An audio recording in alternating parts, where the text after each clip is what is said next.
So this video is for a friend of mine who always is asking me how I make my chicken and dumplings, and I keep telling her I'm going to give her the recipe, but really it's about the technique. So I'll include the recipe, but you need to know how to do it.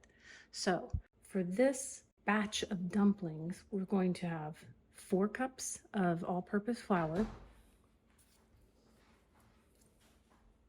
This is vegetable shortening. The size, the batch size I'm making here, this is 2/3 cup, but you can change how big or little the batch is. So this is 2/3 cup vegetable shortening.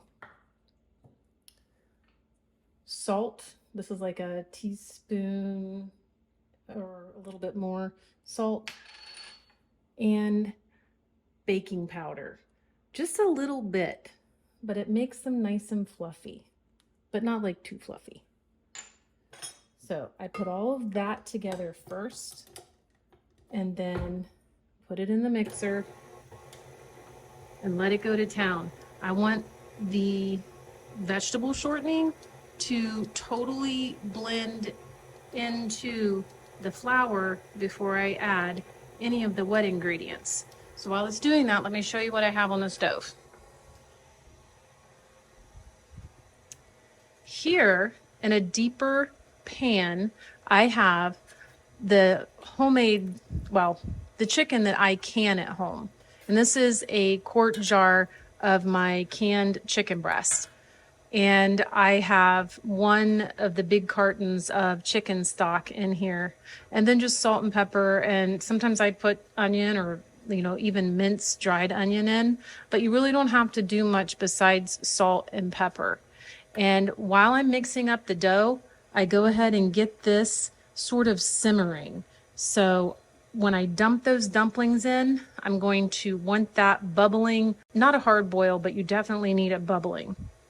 Okay, let's go check on the flour. Okay, so that's all incorporated now. The vegetable shortening has mixed in with the flour. It's kind of like, it's not pea-sized or anything, but you can just tell it's all mixed evenly in with the flour and the salt and the baking powder. So now what I'm going to do is I'm going to stir in 4 eggs beaten. And in this is a 1/2 cup of milk and 4 tablespoons of water. And what I like to do, I have it on the lowest speed. I slowly add both at the same time. And this is going to be a wet dough, but we'll be able to roll it out. So everything's in there. I'm just going to whip it on high real quick. That's good and mixed. Now we can roll it out. So my mom gave me this recipe, and I make it with chicken, and I also make it with beef. So I can beef as well, and beef and dumplings are just as good as chicken and dumplings.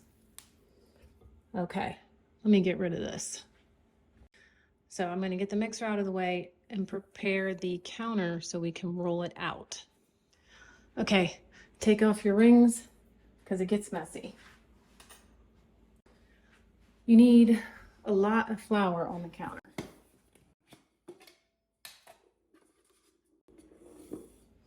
And you want to sprinkle it in a pretty decent size area because you're going to really roll this out into a big piece. That's good for now. You're gonna need a pizza cutter, rolling pin. Now you're gonna take your dough that's in your bowl and turn it out onto the flour.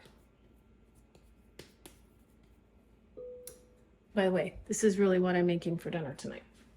Now that you have it on the counter, make sure you can see that. Okay, more flour on top. And then just sort of shape it into a circle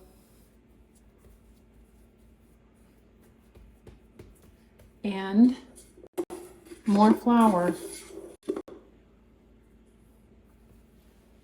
I'm just making sure it's not sticking anywhere. Now we can start rolling it out. It doesn't have to look perfect because we're cutting it up anyway.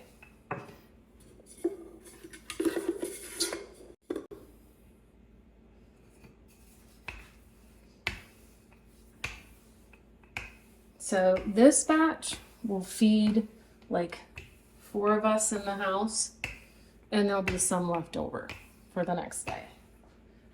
Make sure you can see that. I'll try to show you about how thick this is. I would say it's 1/4 inch or less. Now, what we're going to do is more flour, okay? And you're gonna start cutting it like this. If your pizza cutter, like if it's sticking to the dough, just roll it through some of the flour. And about 1 inch apart is how you want to cut this.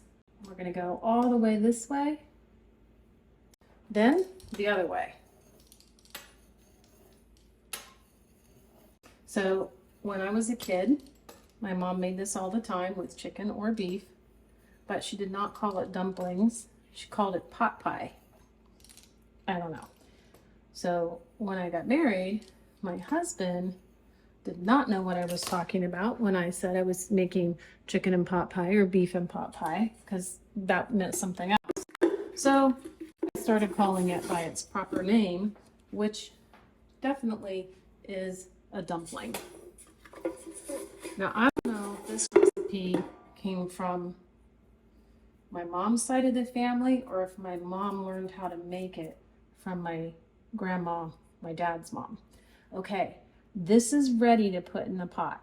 We want all this extra flour on top because that's what's going to thicken all the sauce around the dumplings and the chicken. So let's go take a look and see if the pot is simmering.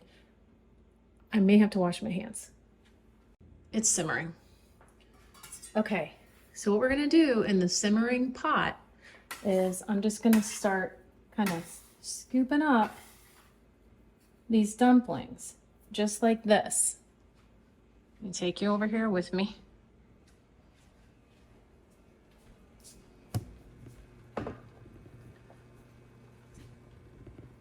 Getting flour all over my stand. Okay, so you see that simmering? It doesn't need to be a rolling boil.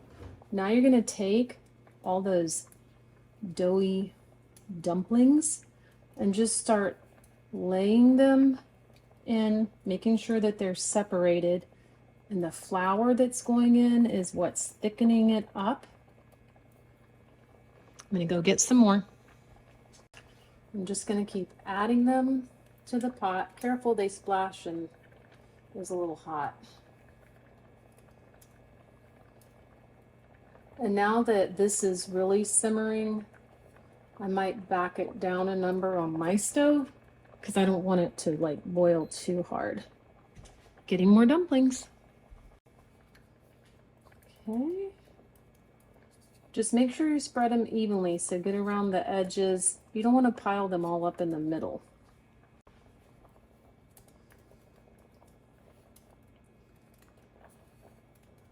I have about, I don't know, 1/3 of them left over there.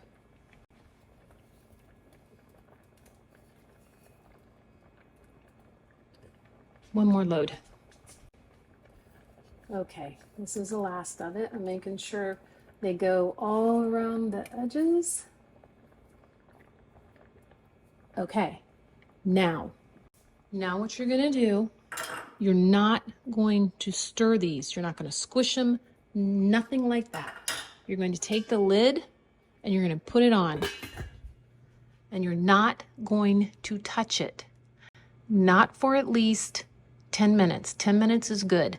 Then they'll be cooked and you can stir them without them turning into a doughy mess. So we'll come back and look at them in 10 minutes. Okay, so I have family coming in and it's gonna get loud, but let's take a look at this. Ta-da. Now it's okay to stir this. And I turned the heat down to about a medium. There's a hungry person. That wasn't me. And do you see how fluffy they got? Is that pesto pasta? And you can see the chicken mixed in. Is that pesto pasta? That's pesto pasta. Quit raiding the fridge. Dinner is almost ready. But I want you to see like the sauce, which is what makes it so good. And it's nice and thick. It's almost like a gravy, which is what you want with chicken and dumplings. So that's it. Now, this is hot like lava, literally. That's what we all say when we eat it, when we take it right out of the pot and put it on our plate or in a bowl. And so if you're still getting the rest of your dinner ready, you can either just, put it on low, turn it off, put the lid back on, and it will be ready for you. Even in 30 minutes, this will still be hot. So there you go, friend. You know who you are, and you can tell your sweet daughter, you know who, that if she wants to watch this, she can make chicken and dumplings for everyone. Love ya. Bye.